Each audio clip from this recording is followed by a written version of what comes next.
Good morning and welcome to the December 12th business meeting. And I would ask the County Administrator, Gary Schmidt, to please take the roll. Yes, Chair. First, our staff support today, County Counsel Jeff Munns, Clerk to the Board Kevin Moss, roll call Commissioner Humberston. Here. Commissioner Fisher. Here. Commissioner Schrader. Here. Commissioner Savas. Here. Chair Bernard. Here. Please join me in a pledge of allegiance. I pledge allegiance to the flag of the United States of America and to the republic for which it stands, one nation, under God, indivisible, with liberty and justice for all. All right, first up, we have a presentation. Yes, this is a presentation on Dog Services 2019 Year in Review. We have Christine Wallace from Dog Services to present. Thank you for being here this morning. Good morning. Thank you for inviting me here today to share about Dog Services. Today, or this morning, I'll be sharing the preliminary stats so far for this year for 2019, a short story or two, and we'll be ending on a fun fact, which will be the most popular dog names in Clackamas County for this year. Could you pull that mic down a little bit? Sure can. Thank you. So let's start with the things that we do every day. We license dogs, lots of dogs. We do this to keep dogs and people safe and keep our communities free from disease and for funding to help continue to provide services, like receiving the 27,800 phone calls, everything from assisting with lost and found dogs to helping people find the resources they need, like spay and neuter programs, helping with dog issues in people's neighborhoods, and helping when scary things happen too. What to do if somebody's been bitten by a dog, or if their dog bites somebody. And the 1,427 calls for service from officers, or for officers. Our 2 field officers work hard to help dogs and people. They investigate and resolve everything from loose dogs to dangerous dogs to welfare concerns. They're keeping people and pets safe. Every day, we are also receiving dogs into our shelter, reuniting them with their owners, and finding the best placements for them. And fun fact, the shortest stay was 8 minutes. Dogs with licenses and up-to-date microchips generally have the shortest stays. One of the reasons we are such big advocates for this, and we've helped get 187 more dogs microchipped at the monthly clinics so far this year. Getting dogs reunited with their owners is the outcome that we want for every lost dog. We have successfully reunited 71% of our lost dogs with owners. If every dog came to us with a license tag on, this would be easy, but unfortunately, they don't. So staff work diligently to post these lost dogs online, send letters, send emails, make phone calls, make more phone calls, and research microchip information to reunite people with their pets. The longest stay. So do you need to move slides along, or are you Oh, talking? we're actually kind of going through the Okay. slides that were. That's We've okay. got one more slide bunch to go through. And so down in the lower right-hand corner, 89 days was the longest stay in the shelter before adoption. While Ruger was at the shelter, staff worked diligently to work on his adoptability to get him in a home. They trained him to be ready for his Canine Good Citizen test, and he was one of 189 dogs placed so far this year, and he has made a wonderful addition to a household in Canby. So with over 700 dogs through the shelter so far this year, and the average stay being just over 7 days, this totals almost 5,400 days of care. While these dogs are staying in the shelter, they receive excellent care each day from staff and from volunteers. And this year, we have received 3,492 hours donated by 108 volunteers. They help with things like showing up first thing in the morning to walk dogs and showing up at the very end of the day with raincoats and headlamps on to walk the dogs in the evening. Volunteers also read to the dogs and they help with housekeeping. They're vital to our shelter and the enrichment of our dogs. Dogs that enter the shelter typically have more medical needs than the average dog does at home. And so far this year, our dogs have received 1,163 initial and follow-up exams. And we've also performed 79 spay and neuter surgeries and 63 dentals in-house. Our dogs also enjoy daily enrichment. One of the ways we provide enrichment in the shelter is through the Shelter MP3 project. That is a program where specialized music designed for dogs is played at various times throughout the day. It helps with calming them. And who knew that our dogs have listened to 1,837 hours of their favorite music? Maybe I should go and practice my piano there. They'd probably go They would crazy. probably enjoy it. Calm them down. And it is music like that, very calming.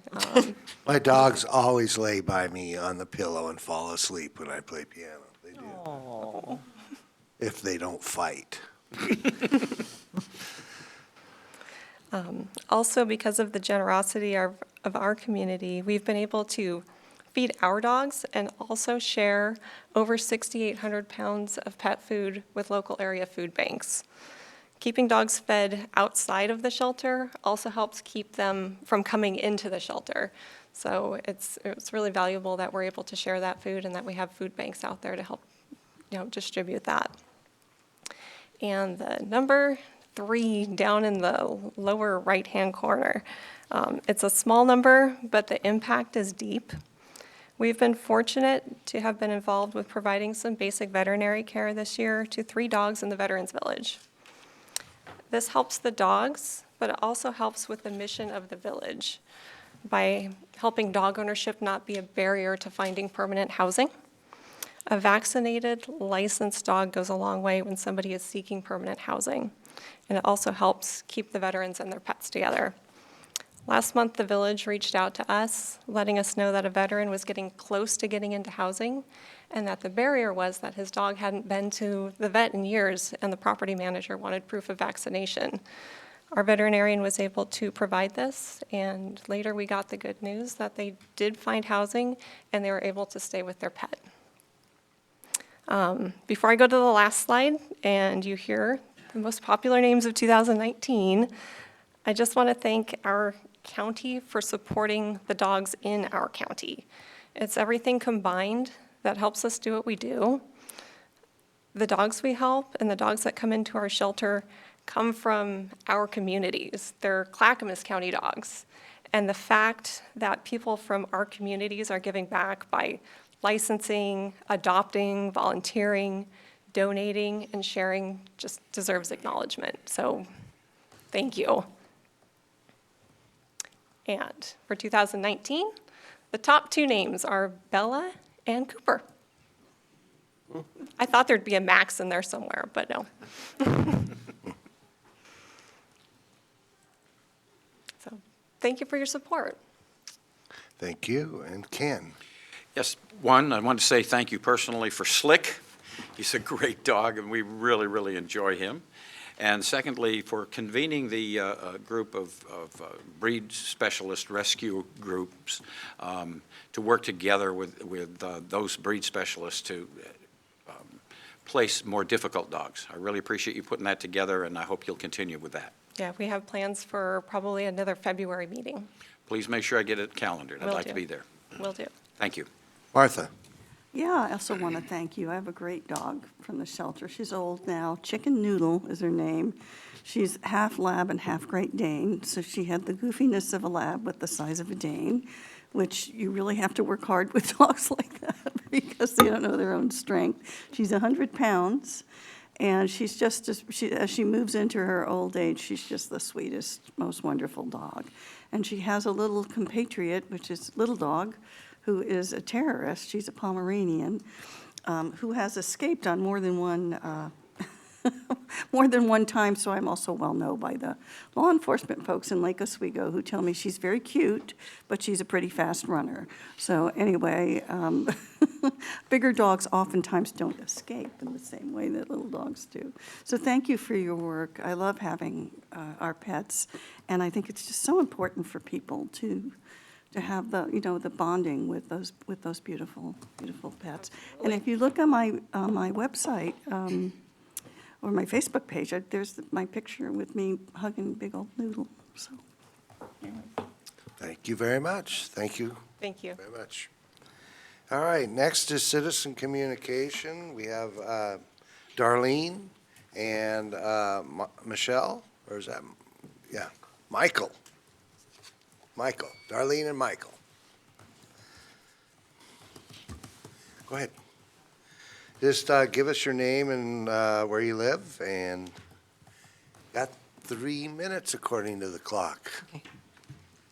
Good morning, Commissioners. My name is Darlene Huttoft. I live on Forsyth Road in Oregon City, out of Oregon City, Clackamas County.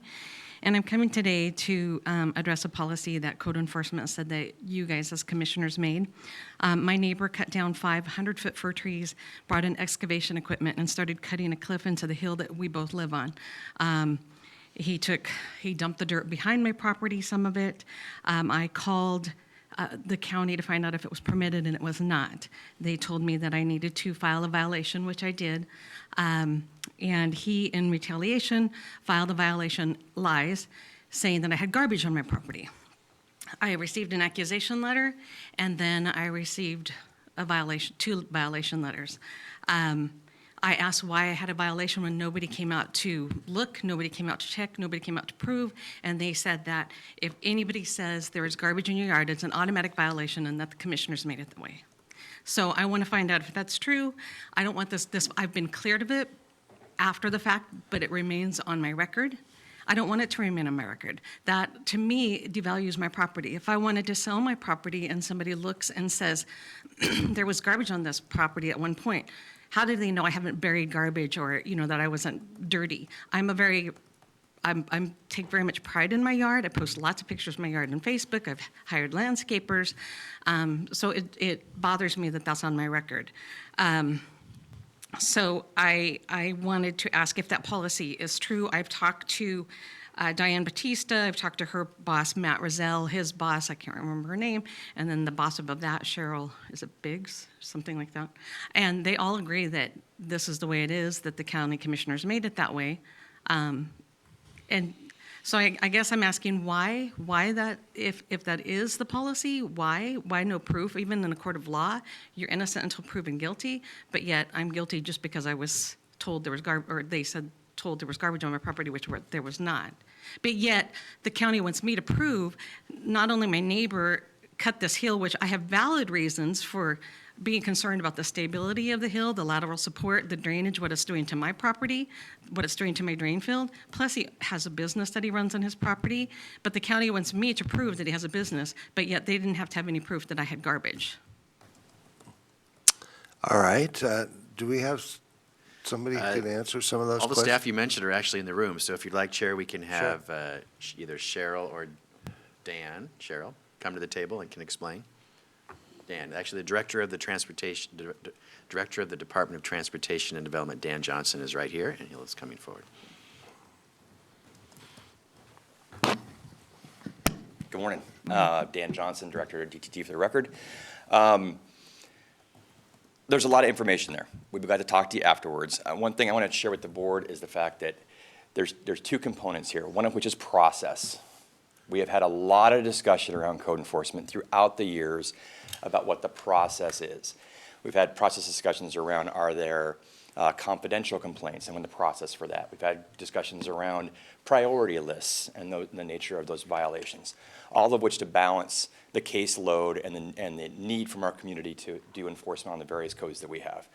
This particular issue deals with more of the alleged letters, if that's familiar to you. When we get a code enforcement violation request, we provide notice to the individual saying that it has been alleged that there may be a certain set of circumstances on your property. And then the hope is that advances a discussion with that citizen to affirm or deny the fact that it's there. And I'm assuming that's kind of what we're referring to. I don't know the specifics of your case, but I'd be glad to talk to you afterwards. We got an alleged letter, which I don't know why we got an alleged letter, because they told me it's an automatic violation. After the fact, we get a violation form. I have the letters with me. Okay. I'd be glad to speak with you after this, and let's talk about it. I've talked to several people in the county, and I'm getting the same answer. I've talked to all 4 of those people, and they keep telling me there's nothing they can do. It's on my record, period. And that the commissioners, they keep blaming you guys, the commissioners made it that way. Well, The commissioners do not, they give us They made the policy policy. direction on our process. We are responsible for our own process. So I've got to speak to you afterwards, because the concern that I'm hearing from you is twofold. One of which is, why did I get you said the alleged letter? That is a standard process that we have for all of our code enforcement violations, which we can talk more about that. Secondly, the discussion is a dialogue about it remaining on your property. We do have a filing system, it's all public record, where if a violation is alleged, we open up a violation on that property until it is affirmed or denied. And then we keep that public record in place for as long as public record laws require, to ensure that that information is available to the public. So if anybody inquires on your property, that data will affirm the fact that there's no violation there. Why did I get an accusation and yet nobody came to prove it, and then I got a violation? And that's Nobody something- came out to inspect And my that's something property. that was something we should talk about. Because again, I don't know the details of your particular case, but I'd be glad to have a discussion with you about that. Well, I'm tired of going around in circles with the county code enforcement, which is why I came to the commissioners. Well, this is the director of the department. But I was told that they can't take it off, that it's permanent record. Once it's on my record, that it's permanent and they can't take it off. And it says, I have household garbage. That sounds nasty. I have never had household garbage, ever, on my property. I had 2 vehicles, 2 trucks, he said that we had multiple vehicles, we had household garbage. He told multiple lies. We did have 2 non-running vehicles. Why is there not a policy that there's a warning system that says, hey, you know what, you're allowed 2 non-running vehicles, but if your neighbor complains, you need to screen them in? Which we did screen them in. Well, we got rid of one. We screened the other one in. Why is there not a warning policy first that says, you need to do this? No, we just get a violation. We are a complaint-driven system. That is a policy decision by the Board of County Commissioners. That needs to change. As I am asking the commissioners, that needs to change, because I don't understand why somebody can retaliate. We even have an attorney, and he said there is an anti-SLAPP law he said the county is supposed to encourage good citizens, which we are a good citizen, to turn in offending citizens. This is making good citizens afraid to turn in offending citizens. Okay. So Paul, Yeah, so quickly, as I understand it, and Dan, correct me if I'm wrong, but we do have there's a box on the form where one can check to have your complaint remain confidential, okay? There is. There is. And then, so my question to you, which is new information to me, I guess, or I never heard this before, but when you say it's on the record, what is, if it is, what's the real effect of that? I mean, I don't think it's anything that, it's not going to be embedded in the title of a home. No. It's not going to affect the resale of a home. It could. By on the record, I believe she is referring to the fact that we memorialize it as a part of our Acela permitting system to track the processing of that particular issue. If you go into permits and you can type in my address, and it will tell you every permit and every violation, anything that I've had. I've done it to myself, I did it to my neighbor. And it says right on there, I received a violation for garbage, for multiple vehicles, for all this nonsense. It says that. So if I'm going to be looking to buy a house, I'm going to type in and say, well, what did these people have permitted? What did they have violated? And I'm going to see that, and that stays on there. Even though we've been cleared, retrospect, it stays on there, like we actually had garbage on our yard. We have not. so Ken, Yes, I have a question I'd like to direct to our attorney present today. Is it a matter of the public records law as to the reason why the department maintains that record?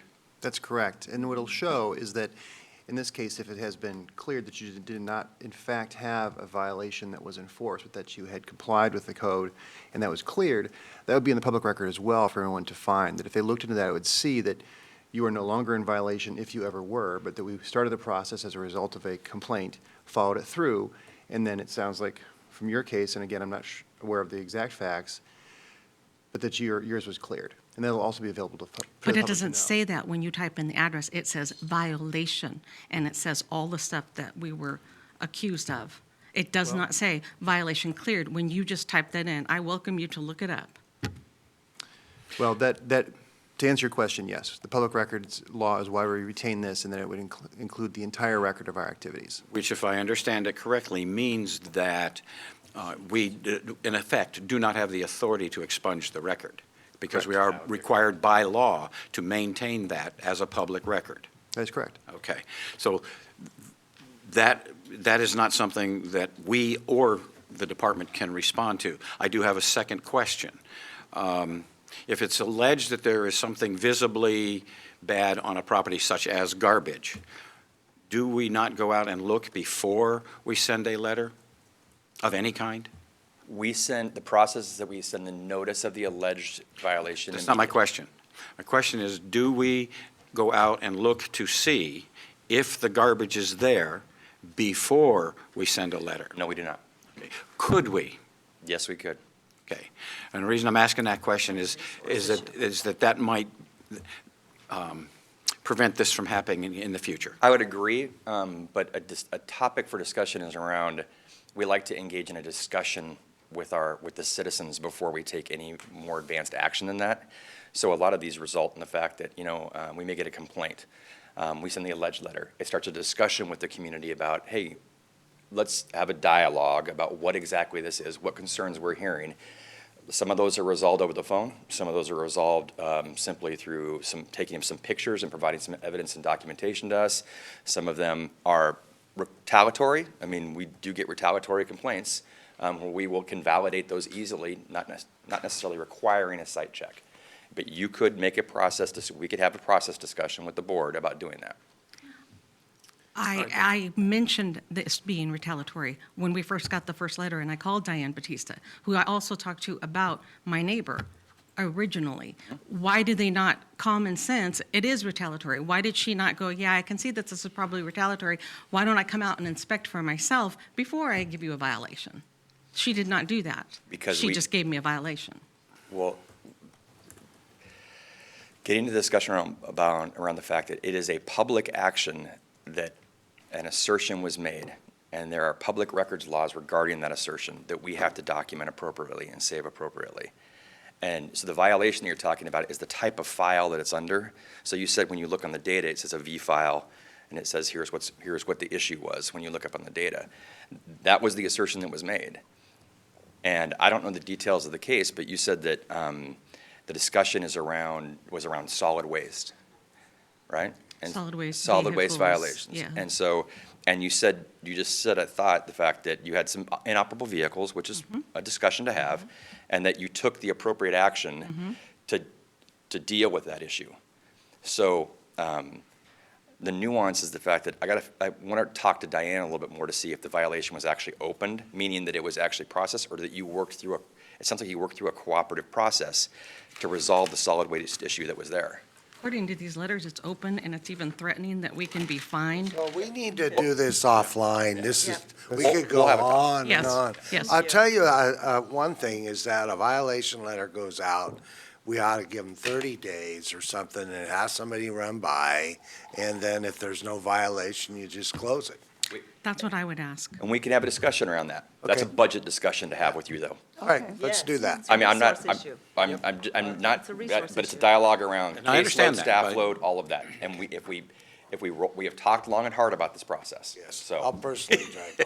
Paul? And I realize my time is probably up, but I would ask that the board do that. Because who's to say that my neighbor's not going to make another violation against me because he's not happy that I turned him in? And there should be proof. There should be somebody who has to go out and inspect before you get a violation. Yeah, I think the sheer volume of the complaints sometimes is overwhelming for us. We often, ironically, most of the people that are on the other side, we're sitting where you are, coming to speak to us about a code violation, are saying we're not doing enough.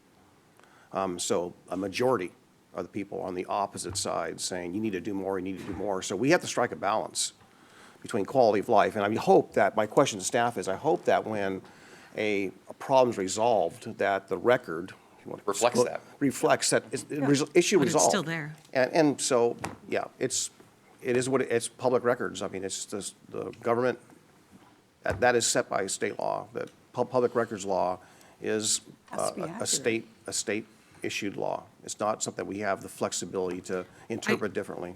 I don't think it should have ever been put on a record. I think that if we received for one, they need to do away with the accusation letter if there's no such thing as an accusation. If you get a violation anyways, why on earth are you getting an accusation letter? So they need to do away with that because that's ridiculous. And then The you advantage should is have you somebody cleaned come it out. up. Well, I'm You sorry? did have something, and you did respond by resolving it, and if you did that in 30 days, someone would come by and say, well, we don't see anything, there's no violation, you close the file.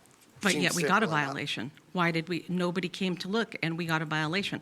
That I don't understand, and I will never understand. You can talk to your blue in the face, but I don't understand how you can be guilty without proof. All right, well, we'll talk about it, Thank and definitely have some concerns. I tell you, though, that we had one that lasted years. It was, I believe, the ex-wife filed a complaint. Every time the guy would breathe, there would be a complaint filed. And we finally ended up going out there and resolving that. The other one that I know of is that somebody in their field had burned their trailer house in a pit, and a satellite caught the photo of the trailer being burned in the pit. When they went to sell it, somebody found the satellite photo of the trailer being burnt in the pit. And they had a lot of trouble selling their land after that. But that stuff happens. Well, we'll talk about it. We'll see what we can do. Appreciate you coming today. Thank you. Michael. I came in this morning to get a couple things entered into the record. The first one is an article that was in Oregon Live a couple of days ago. The title is Preserving Western Forests is Crucial in the Fight Against Climate Change, OSU Researchers Find. And in a nutshell, they have published recently that certain forests have the highest potential to sequester greenhouse gases and withstand changes to the climate. Among them are the forests of the Pacific Coast Range and the Cascades. And I guess that's the bottom line on this thing. So it just comes back around again to the Clackamas Climate Action Coalition, which I'm part of, wanting the commissioners to very much have in mind going forward how forest practices can impact the climate change crisis that we're dealing with. The second thing I want to do is read an email from a lady named Stephanie Taylor, who lives up in Sandy.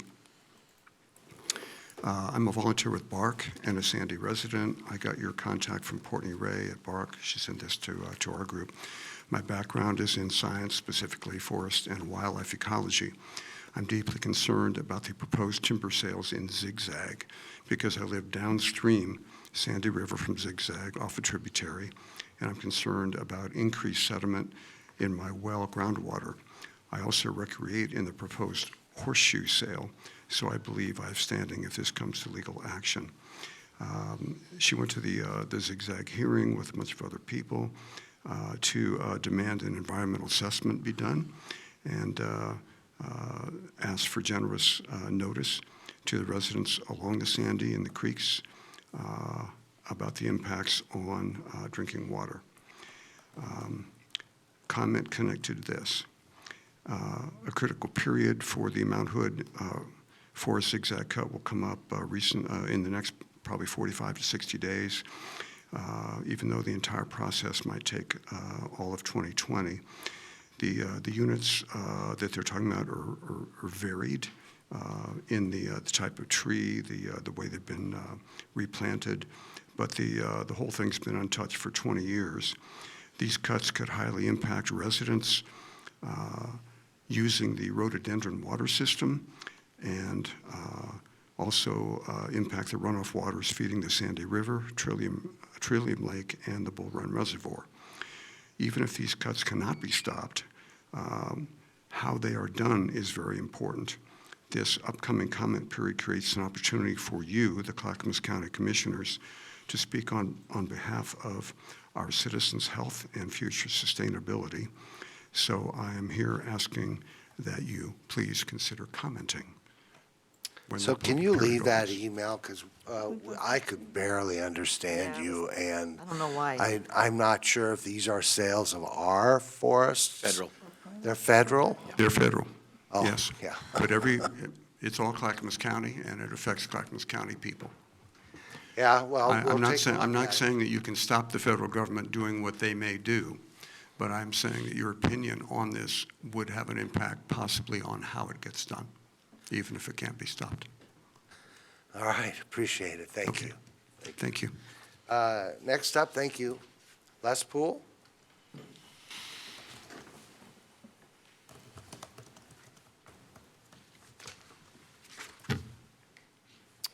Morning. Good morning. Les Poole, I want to start by saying you learn a lot here, and when you sit in the audience and you watch folks come in, one of the things you learn is that we've got issues with code compliance, and they're the same ones that were here when They made dirt. 2011, one of the major ones came up, and there have been plenty. And it's something that needs to be addressed. And I'm not here to criticize the board, but it's clear we still have an issue with how they're handled. And I want to reiterate something I say regularly, and that is that citizen appeared before you and at 3 minutes and 3 seconds wasn't told thank you, and we didn't hear her testimony flushed in the toilet. Something that happens in a lot of places and something that used to happen here. And sometimes those discussions are awkward, but as I've said before, it's best we have them here, and I do appreciate the response she got. It's unique and it needs to happen elsewhere. It doesn't happen at Metro, by the way. I thought I'd get that in. I am going to Metro today, and that is the subject that I'm here about. And it's a short one. We've got a transportation bond measure that has found its way into the Willamette Week, and I just encourage folks to read the article about the polling on the measure, because the measure has grown from a $1.8 billion measure bundled together to pay $900 million for Southwest Light Rail, because it won't pass on its own. So bundling that together with the roads, that's where our starting point was, I'll say a year ago. Well, now it's grown to 3.2, maybe 4 billion. It's become this monster that's going to, I just see it's going to be something that we're going to struggle to see it passed. So there's already some pushback on them issuing a bond measure for a vote next May to borrow $3 billion or $4 billion. And my concern is in all of that borrowing, if you go back and look at it, it started with two issues: funding the Southwest Corridor Light Rail and addressing the roads. And addressing the roads was more about, correct me if I'm wrong, increasing capacity. And there's such an uproar about building a few essential connectors or relieving some of the congestion. And there's so much misinformation out there. And I hope that the commission and that the staff does everything they can, especially with the media, to get the word out about where this is going, and that the good parts of this, because I'm not saying we shouldn't have a bond measure, they're going to die. They're going to die. And all of the talk and the hopes about whether you're in Gladstone and the trolley bridge gets funded or our Sunrise Corridor extension gets funded, those things they'll be on hold for the next 5 years. So I'm deeply concerned, and today I'm going to go back to Metro and once again recommend to them that they place two bond measures, one for roads and one for transit. So thank you, as always. Thanks. I just want to add that it was actually started at like 10 or 20 billion. And it's worked its way down to, last night there were a lot of comments about go big or go away. And the paper described the various funding options, which are very complicated, and we kind of went over those last night. No decision's been made, and it will be in November, not May. At least that's my impression. And it'll probably be about 3.2 billion, but there's other funds that will be leveraged that gets it up to in the 4 billion range. All I can tell you is that Clackamas County has come a long way with this group. Originally, it was hell no. At least it's, there's some support for a larger amount. It's still not adequate, but at least we've come a long way. People are respectful of the county, and a lot of that work is due to Paul and his work that he's been doing. But we've come a long way from what was started. One meeting was no more roads. And Clackamas County is not Multnomah County. We don't have the grid system Multnomah County does. So at least they've given us the ability to communicate that, and I appreciate that. What they do in the end, I don't know. But it's going to be a wild ballot. And isn't there correct me if I'm wrong about the date, but is there another meeting? There's one at Harmony Campus. Yeah, there's one the 18th. We'd love to have people show up. I can't remember the time. Next Wednesday. It's next Wednesday. 5:30. I think it's 6 o'clock. Yeah, we'd I love to read have people 5:30. show up. It's the first one the county will have. This is the night we vote. We vote what projects move forward. So it's a very important meeting. I'd love to see people there and support. And we have to figure out how much Clackamas County can promote their stuff. I want a live band that runs in, but we'll see. All right. Oh, and Paul. Yeah, Askia says 5:30 is the start for the task force at Clackamas Community College Harmony Campus on Harmony Road near 82nd Avenue in the town center. Yeah, I just want to say, Les, your earlier comment with regards to, whether I think you said misinformation or, confusion or a lot of stuff. It's all about context. I think people really understand that no matter what we talk about, you need to put it into context, and then you can explain what it is, which is a lot of words, right? It's a lot of detail. Some people say it's detail or it's too much information, but sometimes political motives or targeting or messaging, they want to put it in one sentence, 8 words or less, or 10 words or less, and say this is bad or good or otherwise. But, I want to use the analysis of saying if you spent $100 million and you spent $100 million and 90% of it was on roads and 10% was divided between bike, ped, and maybe transit. I think that's the typical proportions that we typically have spent historically.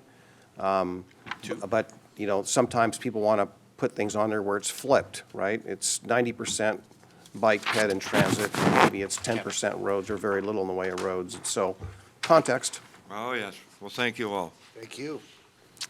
All right, with that, we'll move on to public hearings. And Gary, what's up first? The first public hearing is a second reading and adoption of ordinance number 07-2019, County Code Amendment, Chapter 9.02, Application and Enforcement of the Clackamas County Building Code, and Chapter 9.03, Excavation and Grading to maintain current business practices, services, and consistency.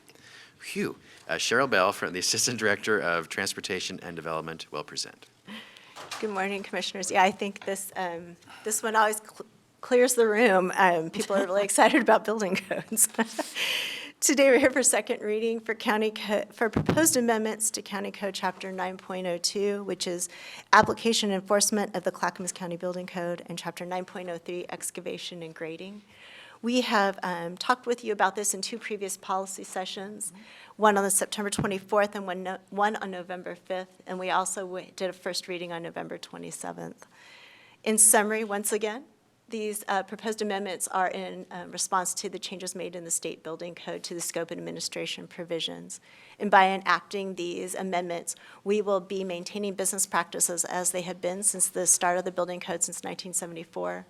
We'll maintain being able to use the building code in enforcement and embating code enforcement actions.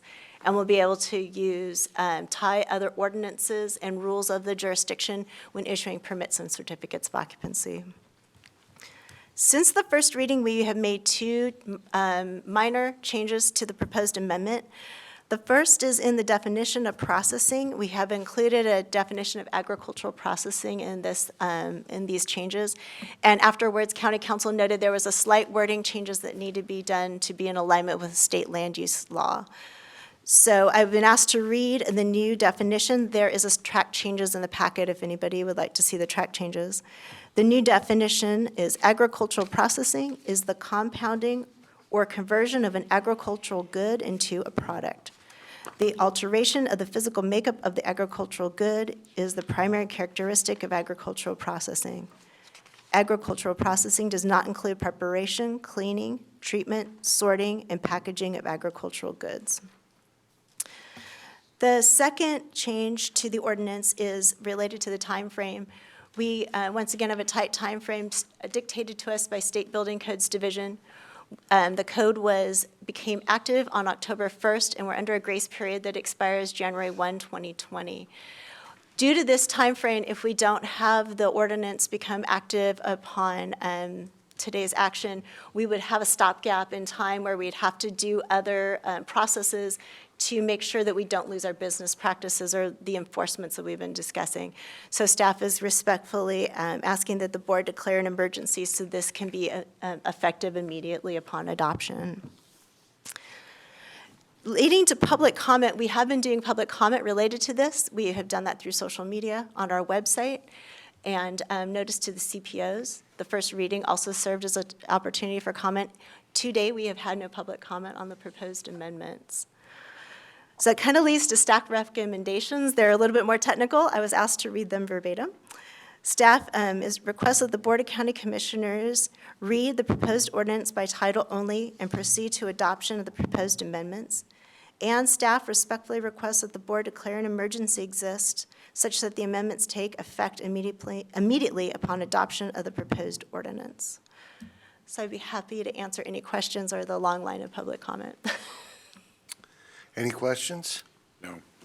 We've had a number of meetings on this issue, and I don't see where it says it declares an emergency in the proposed. In the staff motion. report. When we make the motion, we can do that. Okay. All right, with that, I'll open the public hearing and asking if anyone in the crowd would like to testify. How about you two back there? No? Then I'll close the public hearing and ask the clerk to read the motion by wait. You need a motion, Mr. Chairman. Close the public hearing and ask for a motion to read the ordinance by title. Mr. Chairman, I move we read the ordinance by title only. Second? It's been moved and seconded that we read the ordinance by title only. Any further discussion? All those in favor say aye. Aye. Aye. Opposed? Hearing none, motion carries. I'll ask the clerk to read the ordinance by title only. Okay, read the motion by title. Thank you, Mr. Chair. This is ordinance number 07-2019, and ordinance amending Clackamas County Code, Chapters 9.02, Application and Enforcement of the Clackamas County Building Code, and Chapter 9.03, Excavation, Grading, and declaring an emergency. Okay, I'll ask for a motion. Mr. Chairman, I move we adopt ordinance number 07-2019, County Code Amendment, Chapter 9.02, Application and Enforcement of the Clackamas County Building Code, and Chapter 9.03, Excavation and Grading, to maintain current business practices, services, and consistency, and declare an emergency. Second. Okay, so I do not have this to read. I usually read what was just read, so I'm going to just agree to that. Actually, he said all of that. Well, he doesn't say the emergency, though. And declared, just add those He Is says- words. that all you did, is added that in the end? That is Okay. correct. So it has been moved and seconded that we adopt ordinance number 07-2019, County Code of Maine, Chapter 9.02, Application and Enforcement of Clackamas County Building Code, and Chapter 9.03, Excavation and Grading to maintain current business practice services and consistency, and declare an emergency. Any further discussion? All those in favor say aye. Aye. Aye. Opposed? Hearing none, motion carries. Next, and that's it. The next item is, Gary. Yes, thank you, Cheryl. Next public hearing is the first reading of an ordinance amending County Code, Chapter 2.07, Compliance Hearings Officer. Jeff Munns, Assistant County Counsel, will present.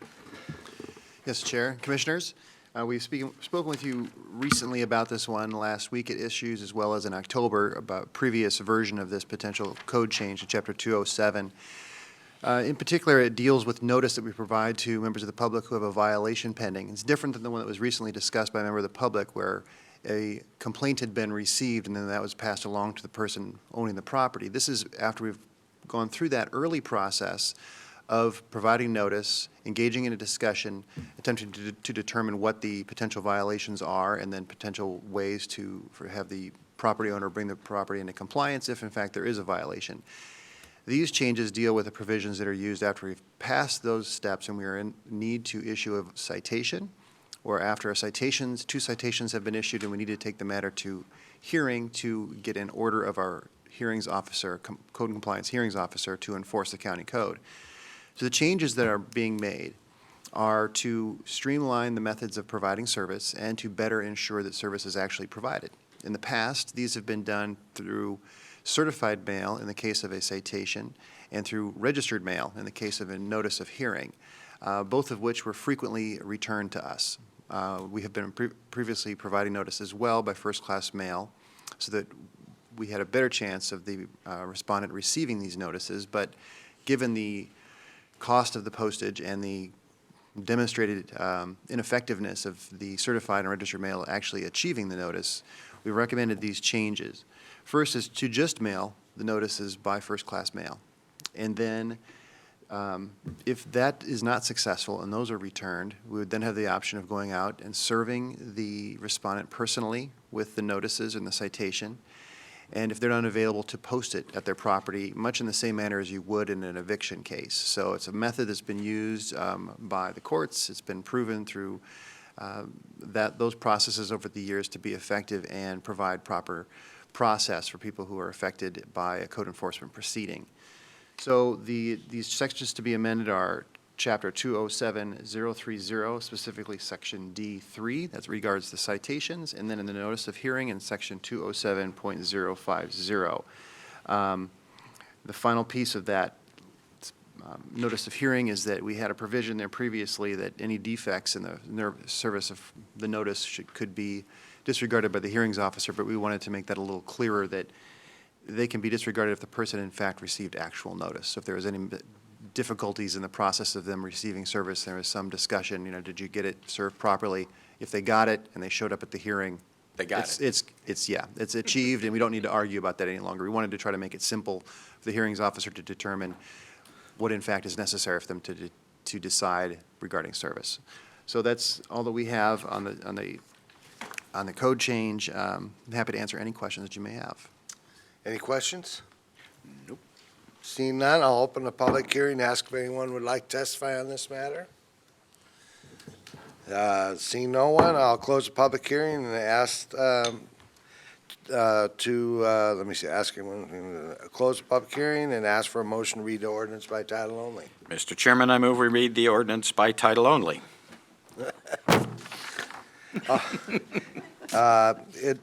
Did you say second? Yes. Been moved and second that we read the ordinance by title only. Any further discussion?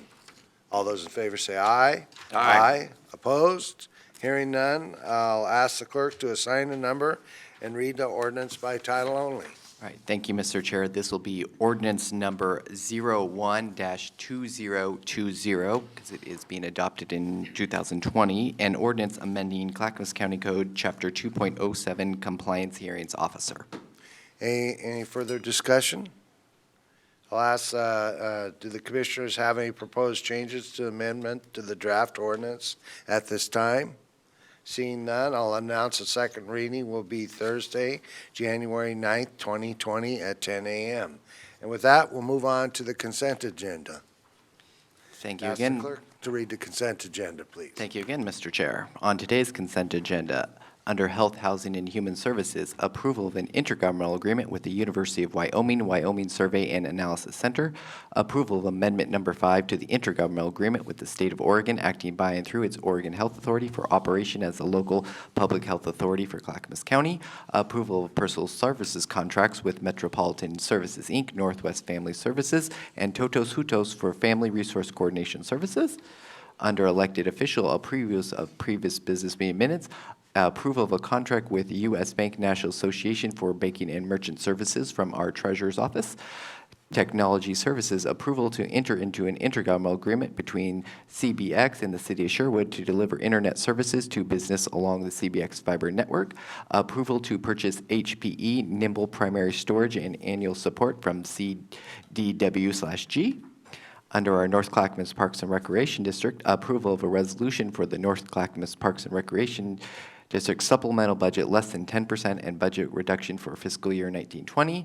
And under the Library District of Clackamas County, approval of resolution for the Library Service District for a supplemental budget less than 10% for fiscal year 2019-2020. Under our Water Environment Services, approval of Amendment Number 4 between Water Environment Services and Tyler Technologies for In-Code 10 upgrade, and that concludes today's consent agenda. Thank you very much. Do any commissioners wish to remove an item or pull it from the agenda? Seeing none, I'll, oops. So I have a question about C1 regarding technology services, and I see that Dave is in the back of the room, so I appreciate that.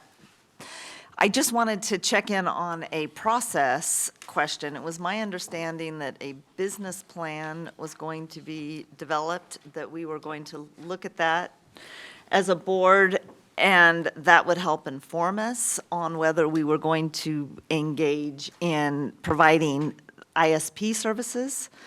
So I'm seeing that this allows ISP services to businesses in Sherwood, and it seems that that's beyond the scope of what we had discussed previously. Yes, so there, if I may, and then Commissioner Humberston, I think, can answer too. There are two separate issues. The business plan on a potential internet service provider has not been finished yet.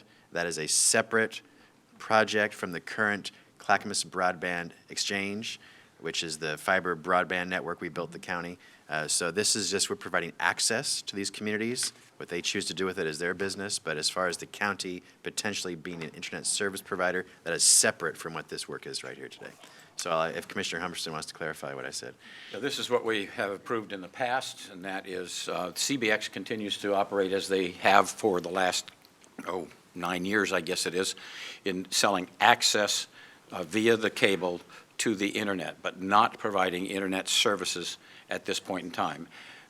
They are still working on the business plan. We expect to have that business plan within the month, hopefully, maybe before Christmas, I certainly hope so, for the board to consider.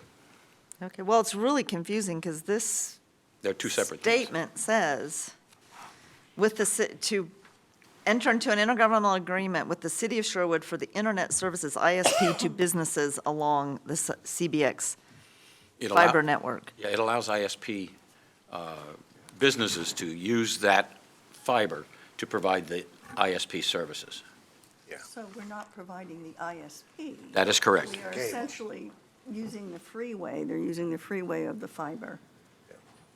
I'm going to ask Dave Cummings to come forward just to clarify so we're all on the same page. Dave is the Director of Technology Services. What page is that? Okay. I know. There. Yes, this, am I on? Yes. Oh, there we go. I'm getting old, I can't hear that well. This is actually for the city of Sherwood to provide internet services to businesses in our county using our fiber backbone. We are not the ISP. We haven't totally finished the business plan to come to you to talk about us providing ISP services if we need to. This is a city outside the county that wants to use our fiber and provide internet services to businesses in our county, which is, I agree with Gary, that's totally separate than us being an ISP. And we want partnerships, and City of Sherwood will be a partner. I think the structure of the sentence makes it somewhat confusing. I believe you're right, because when you read it, I said, what kind of sounds like we're going to offer services into Sherwood, but it's not. They're the ISP. They're going to lease our fiber, and they're going to provide ISP services to different businesses throughout the county. They actually offer ISP services within the city of Sherwood, and I believe a little bit outside the city of Sherwood, but they want to expand and use our fiber to bring more income into the city of Sherwood. Thank you for that clarification. I really appreciate it. I'm looking forward to the business plan and having that discussion. I am too. It's almost ready. We're going to shoot Ken a copy to look at. We've been working with Clackamas Community College. They've been doing some spreadsheets on the components of what it takes to be sustainable as an ISP, and we're combining that into a short business plan that we're going to be bringing to you very shortly. Great, thank you. So Martha's light is on, but, Yeah, I had a question about okay, something on so the consent when I agenda. flick this, I don't see any action on The bulb's dead. Okay, so that thing needs to be fixed. Oh, boy, could we use that line? It works down here, so when I shut it off, you can't. Okay, Martha. Yeah, so I just had a quick question, A1. So what is the intergovernmental agreement with the University of Wyoming for? What are they surveying and what are they analyzing? Do we know? And if not, you can get the answer to us later, but. Yeah, I was actually studying that as well. It's dealing with drug Don't stay there. abuse, but it's not, I would love more substance in these consent agenda items, because it's really interesting information. But I had the same question. Well, I was just curious because, we have PSU that normally does a lot of analysis and work with us, so I'm just curious as to why. Is Wyoming in the United States? I'm not disputing Depends on that who you fact. ask. I'm just kind of curious. Well, when I read it, I thought, well, why aren't we using a local company? And that's just the thing that got me. Unless the University of Wyoming has a specialty area in that arena with an analytics. But, yeah, I would have assumed we'd use a local university, but I'm not going to belabor the point. I'm just curious, and maybe we could. So I'm sorry, I don't know the answer to that. The staff report doesn't go into detail on that, Okay, so that's I will what I find that answer out for you. No, we'll find the answer. Yeah, for both of us. Yeah. Yeah, me too. Paul? Well, I just want to say, first of all, that, in my tenure here, I have been directed, or I would say schooled, instructed, suggested, Commissioner, raise these things. You have a week with the agenda, raise them, get your interest, study the packet, and so we don't have to do this. That's why it's on consent. So having that said, though, to the point that these typical things with intergovernmental relations that are outside the county with regards to CBX usually comes to us in a work session. So that's unusual to just see it here and not have a work session on it. So I think in some ways it might be, justified for Commissioner Fisher to raise it. So now that it's on the table, I just want to get clarification that the work of the business plan that's coming forth is going to include, or not, service to areas where we don't have service currently. Absolutely. And the business plan is really centered around proof of concepts for us to partner with other agencies and other people to provide ISP services, and if we can actually do that. And other parts of it are if we're going to areas where no one wants to provide that service, but we want to get connectivity throughout the county, someone would have to be the ISP.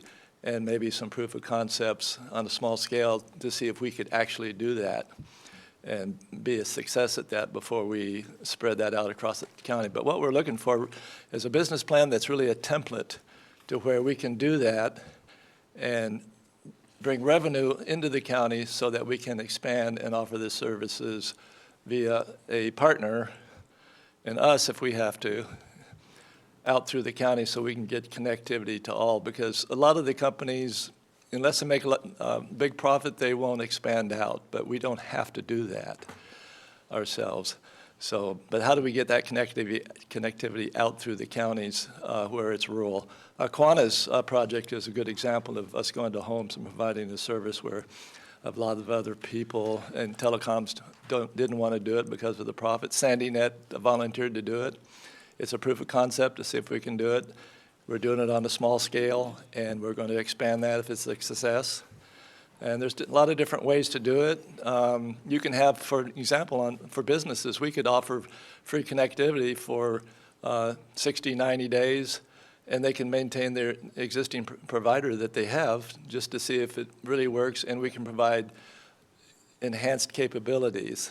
And at the end of that, if it's not working for them, then they just drop us. Yeah, So my point was this, Dave, is that, I guess where I was trying to get to is that, as we know, there's been an effort, and it's part of one of our goals, county goals, to get connectivity to areas of rural Clackamas County or even urban Clackamas County, if there is any, that don't have good Absolutely. quality service. And I think that my heartburn whenever we do anything that is outside the county, people will look at that and be concerned that we're not putting emphasis. So someone, even though you explained it, these are Sherwood providing ISP, and I understand the distinction that they're providing service to businesses, but I think there's a lot of residents in this county that have either very, very poor service or no service whatsoever that are saying, when's it my turn?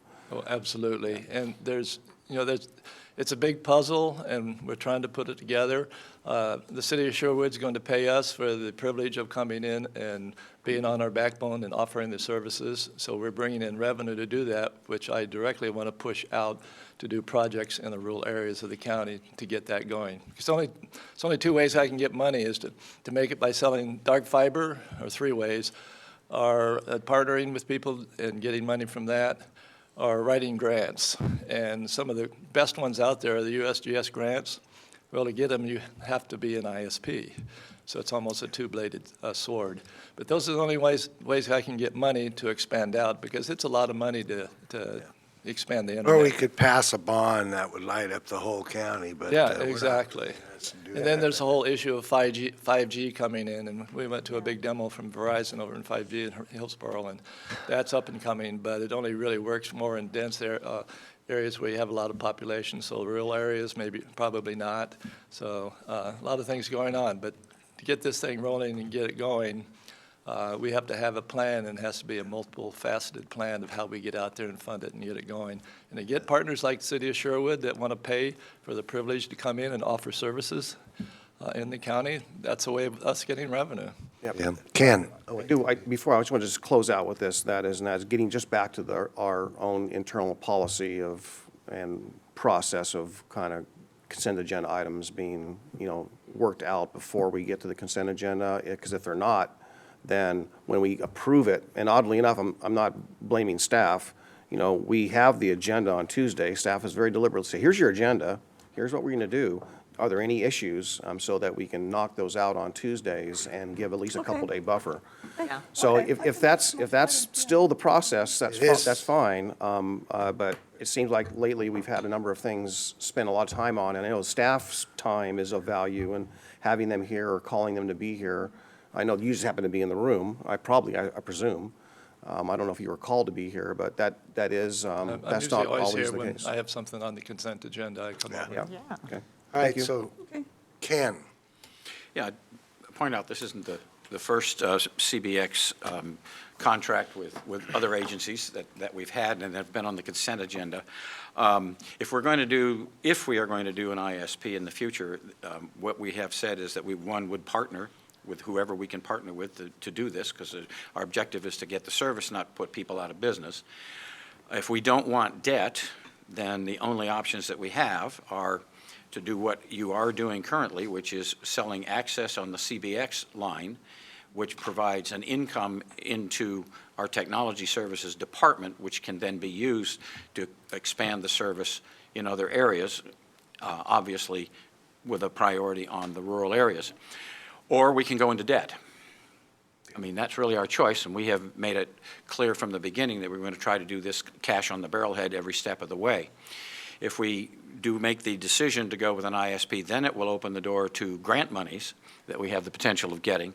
And if we can get that, that will enable us to expand much more rapidly than we would be able to do with just income from CBX.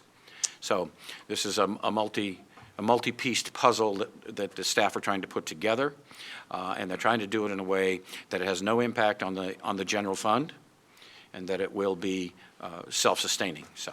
I think we're all pretty familiar with that. For them to Well, have I'm access into the not county. aware of a proposal that came before us where we had a choice between going in debt and not going in debt on, so that's a lot of information I'm not aware of.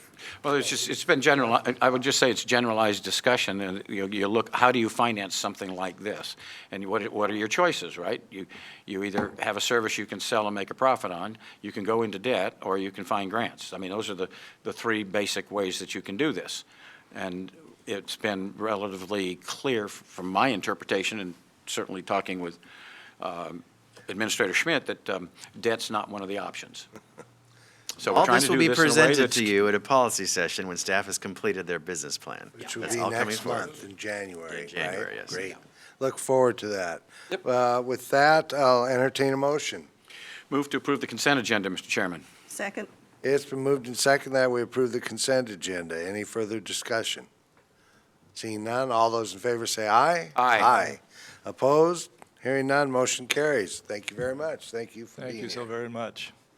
And with that, we'll use this moment to give us a county administrator update. Yes, Commissioners, I'd like to share some good news happening here at Clackamas County for you and our public listening. Last week, the Housing Authority of Clackamas County received the first of 7 Foster Youth to Independence Initiative vouchers from the United States Department of Housing and Urban Development.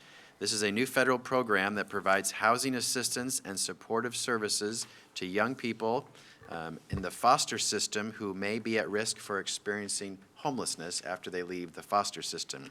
These vouchers offer 36 months of assistance and helps young people find a path to employment and education. So I want to thank our Health, Housing, and Human Services staff and our Housing Authority staff who applied for this program and received 7 of them from the United States Department of Housing and Urban Development. So a great program to help our young people.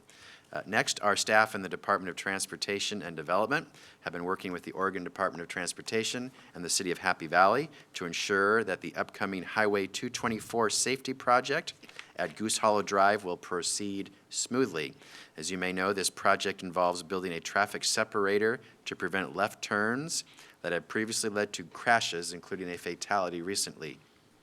Our staff has been spreading the word to our community at public meetings and on social media, and someone on the Nextdoor social media platform offered a comment to our staff, and Trevor from Carver commented, "This has been a very dangerous intersection with myself and family, experiencing and witnessing many close calls and seeing the aftermath of many bad crashes, including a recent fatality.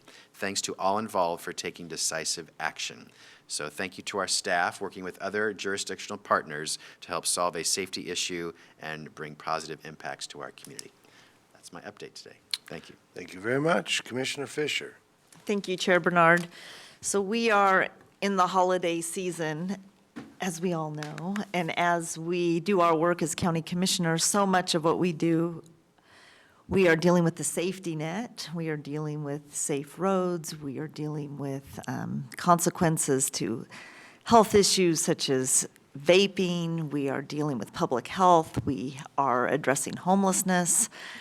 On our plate is so much to deal with health and safety of our residents.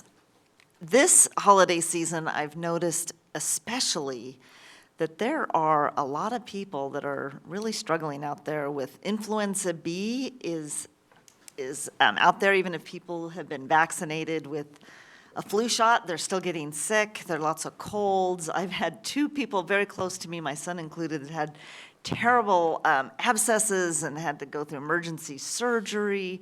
I have a friend whose son's in the hospital with complications with the flu. It's a tough time. And then I've talked with people that are struggling with people in their family may have passed, and this is the first holiday without them and dealing with issues around that. So my message today is, while we are here working on the public safety net and doing all of that work, as a community, we are connected to each other and providing support and concern for those around us. Continue to have our conversations and continue to be the wonderful, caring community that we are in Clackamas County. So that's what I have for today. Thank you. Martha? Yeah, well, I've kind of had a landmark week in some ways because yesterday we had the last meeting of the Willamette Falls Locks Commission, and we have formed an executive committee at this point, of which I am still a member, to move ahead as we work in the February 2020 session to get a process going to establish a public-private corporation similar to our state fair board, similar to OHSU, to actually take ownership of the locks and work with the Army Corps to get it repaired, functional, and then to make sure that we have ongoing operations and maintenance. I want to thank my colleagues and our administrator, Gary Schmidt, for committing to some dollars. This has been all the years that I have worked on this, which has been more than I cared to remember. This is the closest we have actually come to seeing this come to fruition, and I'm about as hopeful as I've ever been that this is going to happen. So we're going to need your help in Salem. We need to get the working draft of the bill is drafted. Representative Mark Meek is going to push that forward with help with Rachel Prusak. Representative Prusak has been very diligent with approaching the Port of Portland, saying, well, folks, we need to have a conversation with the port because the Willamette Falls Paper Company that has recently bought that mill is going to be using, actually, they showed us a plan yesterday of how they're going to be using an open locks to ship their paper and to ship their products up and down, not only our Willamette Basin, but the basins in Idaho and other spots where they can move this. So it definitely, the thing was, the light bulb finally went off that, yes, it does have a commercial use. Fine. Different than the commercial use with timber, but these folks are using straw, wheat, kind of a byproduct of wheat to actually make the paper, so it also has a huge green component. It was fascinating. It was a unanimous vote. So, go fight win in February, and let's get the locks unlocked finally. It's been over 2 years recently, but I've been dealing with this since 2003, folks, so it's kind of like, please, let's get it to happen.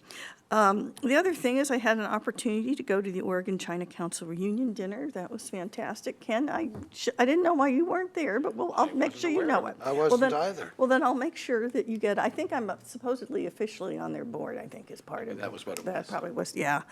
And I haven't, and you guys have been carrying the heavy-duty water on that with our international trade initiative, but I got to have dinner with that, so next time I'll make sure everybody is aware of that.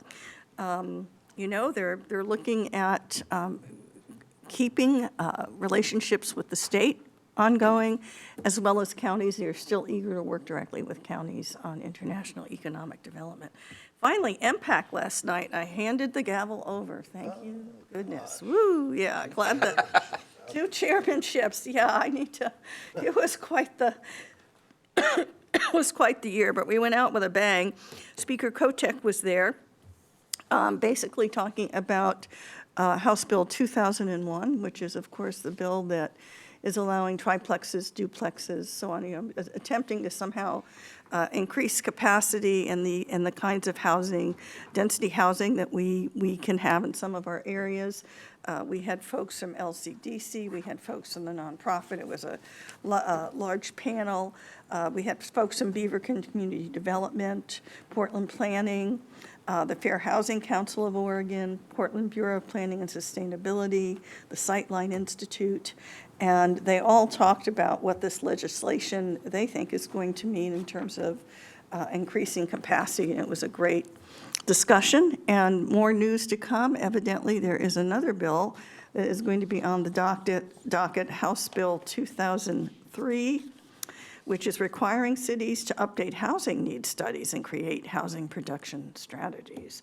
So more to come on that. That's going to be, LCDC evidently is getting quite the revenue stream for this, and I do hope, that the agency does manage this, as well as Oregon Community and Housing Services, so local governments that don't have a high level of capacity with planning can actually utilize these dollars and get what they need to have done. So anyway, it was great. Hopefully I'll still be on MPAC if my colleagues want me to be, but I'm okay not having a gavel. And finally, I do have something I wanted to put up right now. Many of you know I'm very involved with the National Association of Counties, as well as our own Association of Oregon Counties.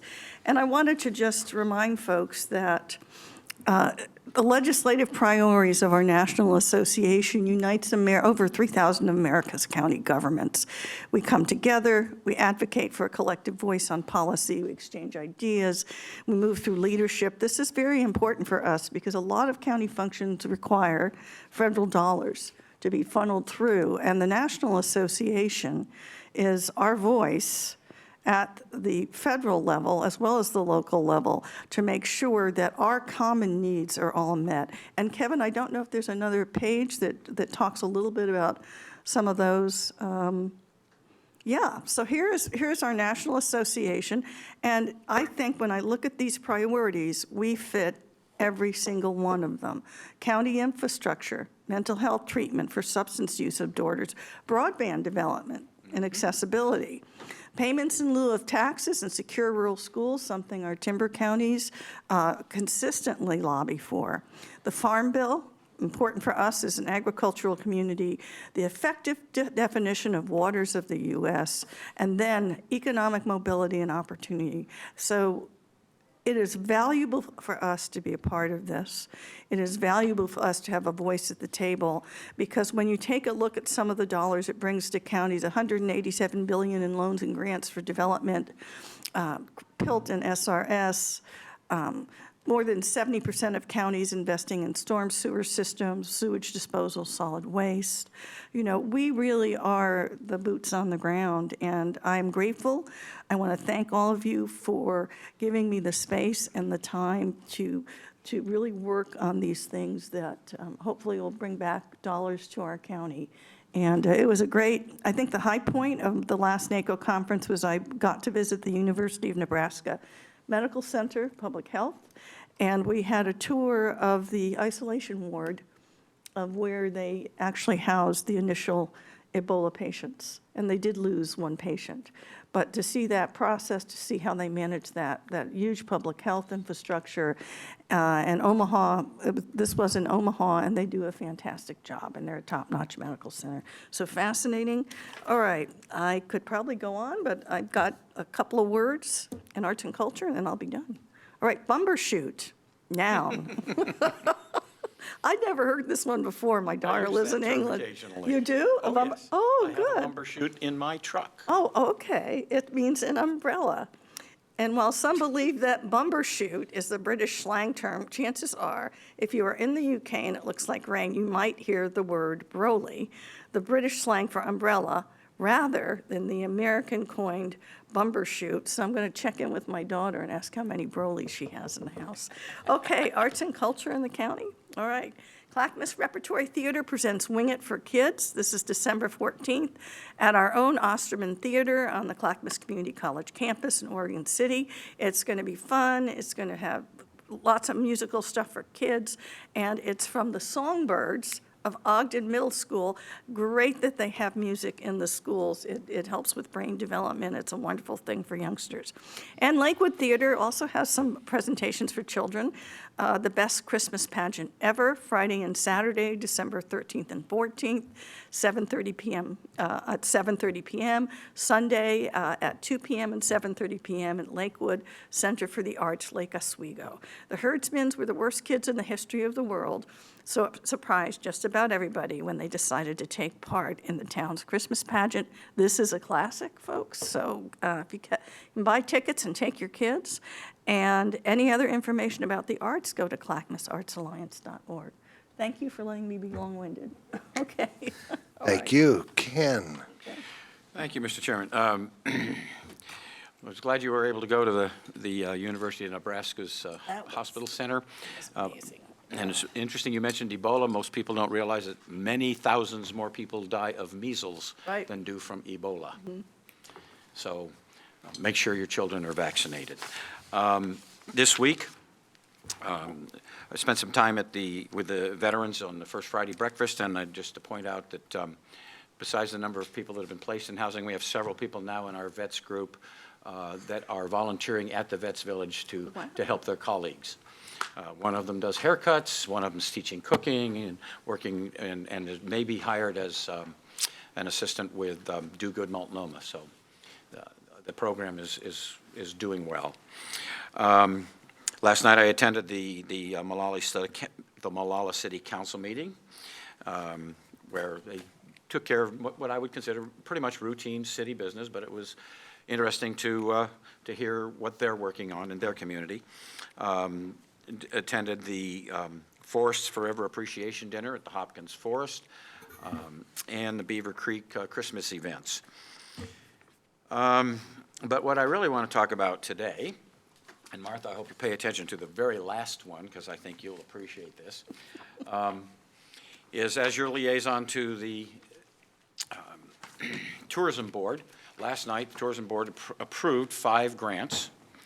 The first one is Logging Road Trail Extension. That was an application by the city of Canby to work on this logging road trail that will ultimately go all the way to Molalla for people to hike on.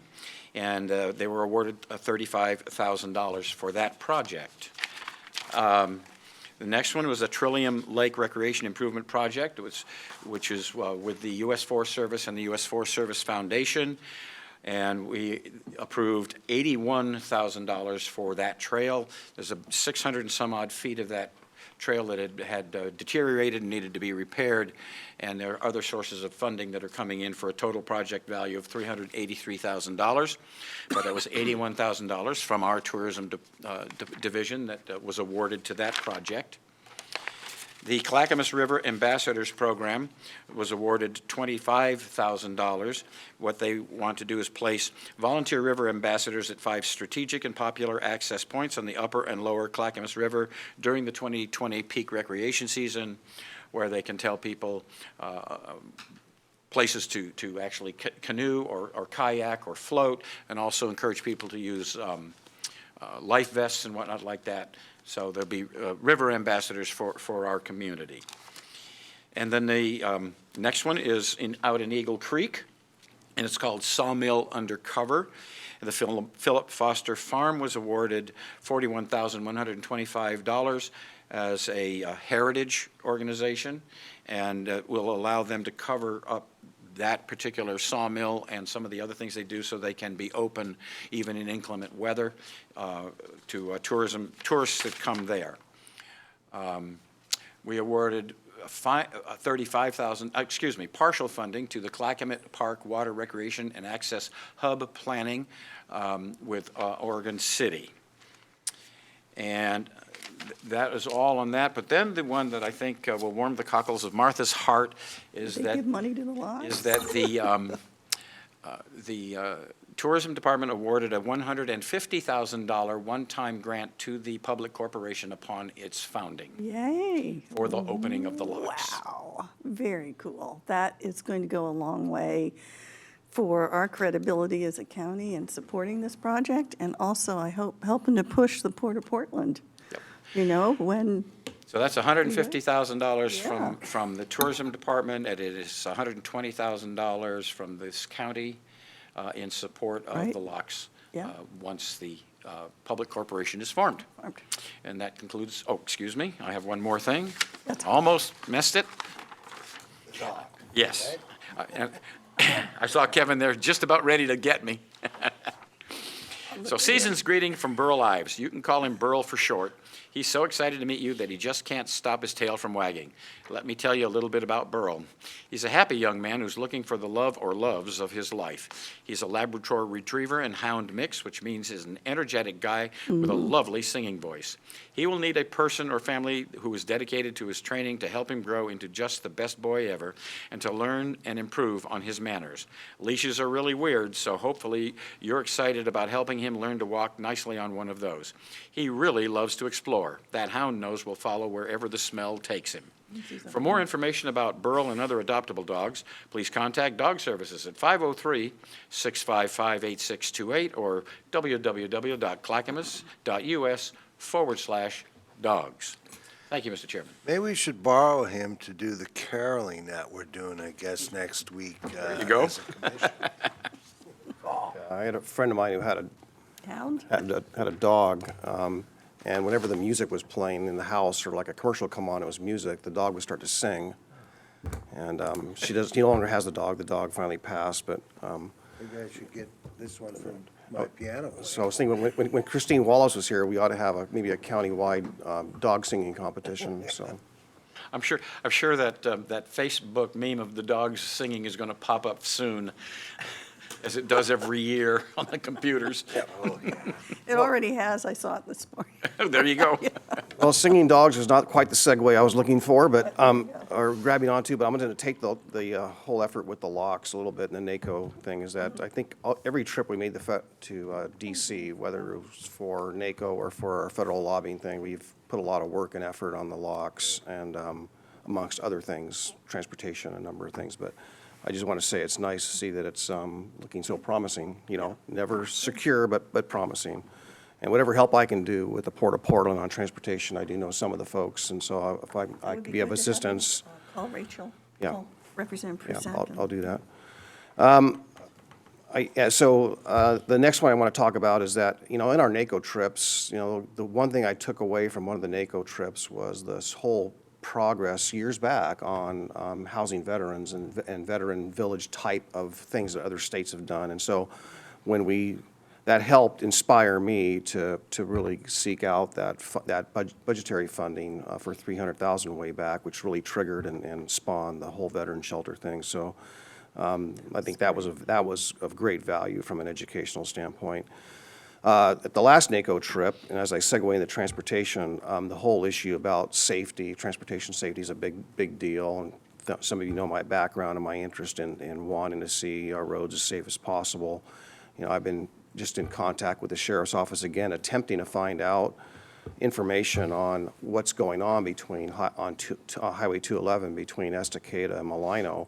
There's been a substantial number, a rapid increase of fatalities and accidents on there that are just unprecedented. So we need to figure out what's going on there.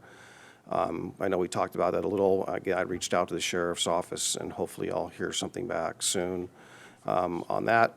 The other thing that's really huge, and I know at the last meeting last week, I kind of didn't really speak or talk about what I wanted to talk about because I had to take a 11 o'clock phone conference call.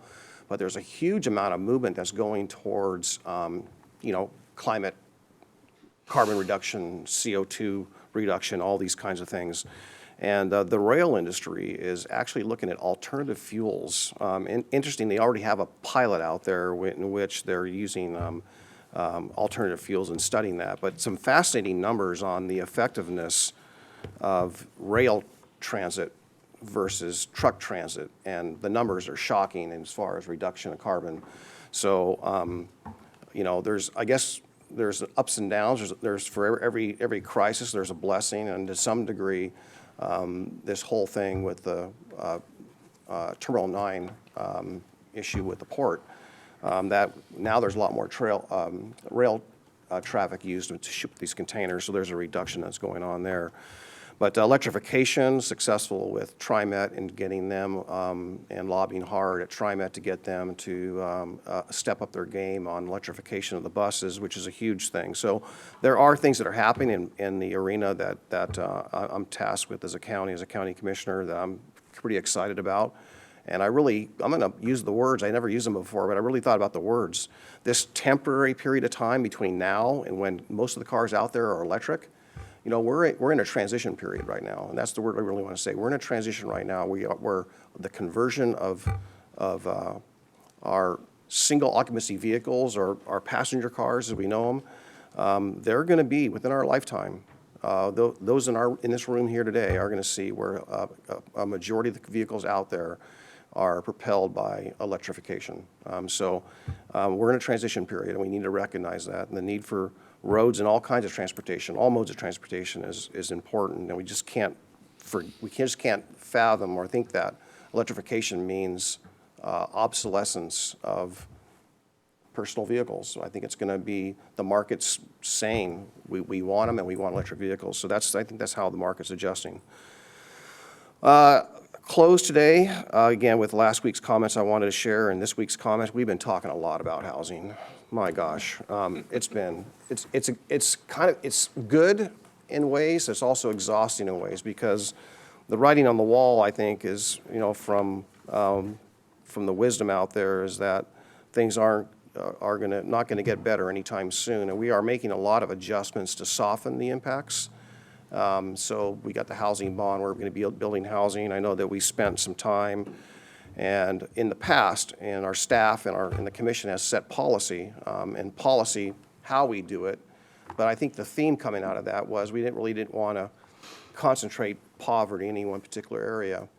And I reckon back to when I first became a commissioner on this crisis, when one of the counselors from Sandy, who approached me in 2011, when after being sworn in, he goes, "Commissioner, I want to know what you're going to do about homelessness in Sandy." I said, "You have homelessness in Sandy?" 2011, and it hasn't gotten any better. And we have to realize it's everywhere. And that's why I think the policy we have of not concentrating poverty in one particular area is because really, it isn't really concentrated in one area. We should not do anything to exacerbate it. And we need to recognize that people that sometimes become homeless will stay in the area they became homeless in, or where they grew up in. So that's all around the county. We know that. We know it's in Malala. We know it's in Estacada. We know it's everywhere. So, you know, that's been a topic this week, when I think staff sometimes, I don't know how, but, you know, if that policy got misinterpreted or there's been other energies.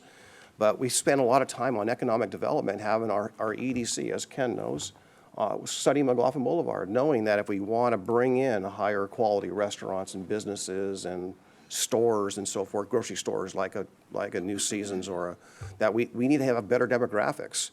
And so I was kind of stunned to learn, and maybe it was an accident, I presume, but if there is an effort to concentrate poverty in one particular area of the county, or affordable housing in one particular area of the county, which seems to be a metro initiative to some degree, that they're looking at McLaughlin or Oak Grove between Gladstone and Milwaukee, that's a concentration. I think that is counter to what the EDC is working on, and counter to what the community's been working on, is they want to lift the area out of poverty, and not.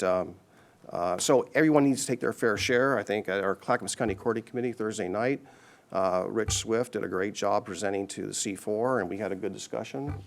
Chair was out of state, but we had a great discussion. It seemed like there's heads going up and down, and seemed to be some consensus on moving around how we can play a role and help the cities meet the Goal 10, meet the housing requirements, and maybe do that. And that, again, is consistent with the theme of not trying to concentrate poverty in any one particular area.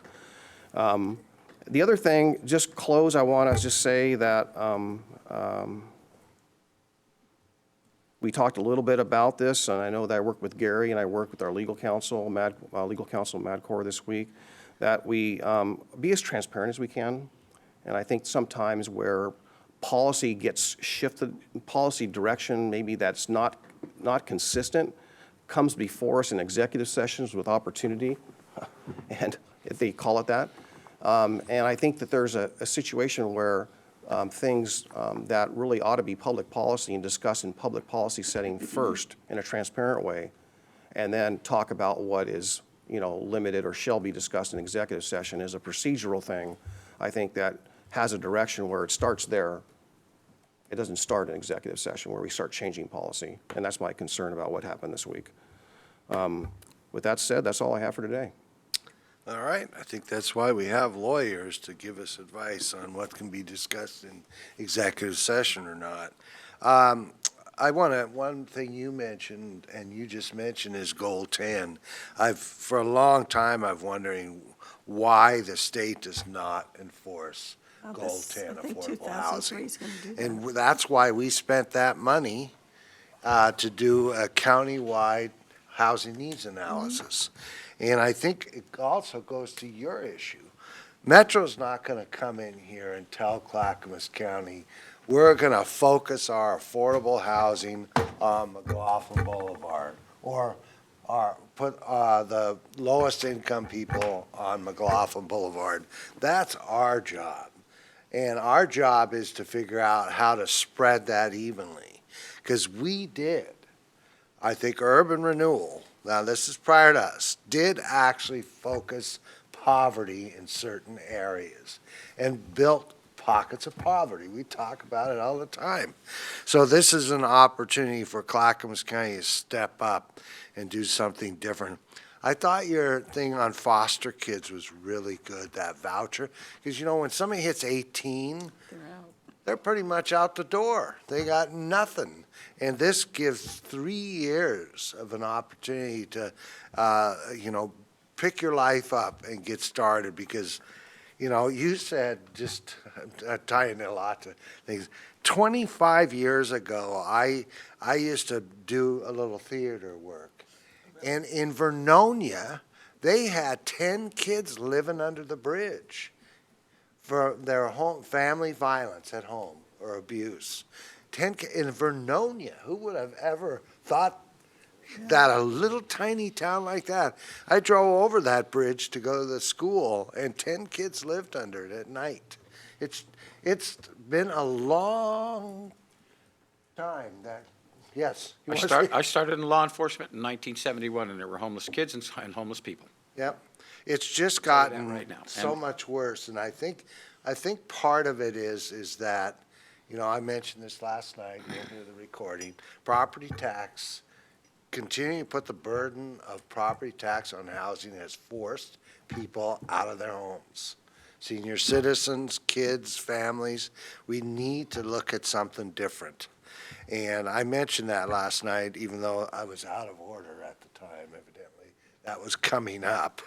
But, this has been something that's been going on a long time, and I think now we're facing it. And Clackamas County is ahead of a lot of counties in that we've got projects ready to go.